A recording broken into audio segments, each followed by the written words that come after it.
Une cour de récréation comme les autres, avec ses disputes et ses petites bagarres qui cachent parfois des dangers plus sournois. Dans toutes les écoles de France, des élèves sont martyrisés tous les jours par leurs camarades. Ils sont victimes de harcèlement collectif.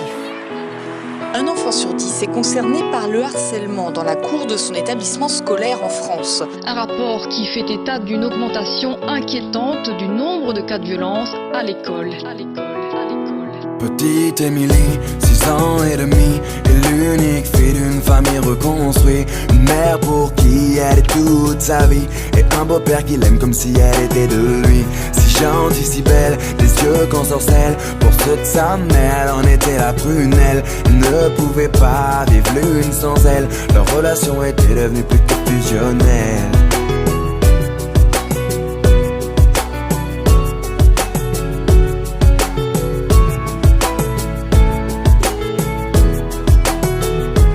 Petite Émilie, à 8 ans passés, rien n'a changé sauf qu'elle a déménagé. Fini la campagne isolée, elle vit maintenant en ville car sa maman fut mutée. Une nouvelle école, de nouveaux amis, elle ne mit pas longtemps à s'adapter à cette vie. Du haut de ses 8 ans, on peut dire qu'elle est ravie, car tout va pour le mieux pour petite Émilie.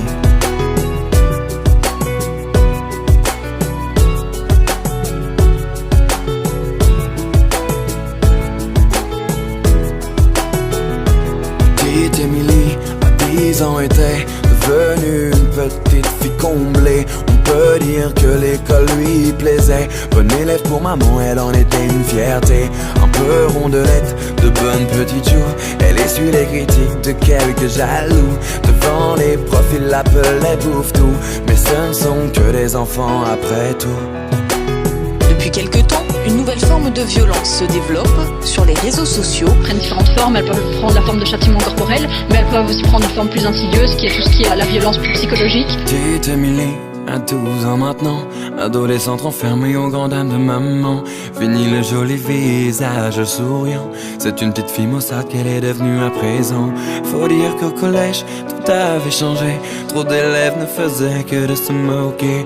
Partout elle se sentait rejetée, tantôt frappée, tantôt injuriée. Elle se demandait comment faire face. Elle était devenue le souffle-douleur de la classe. Sur les réseaux sociaux, ils l'appelaient la dégueulasse. Des photos d'elle tournées montrant son ventre qui dépasse. Ne sachant pas comment faire ni comment réagir à cet enfer. Par honte et ne voulant pas affoler sa mère, petite Émilie décida de se taire. Mais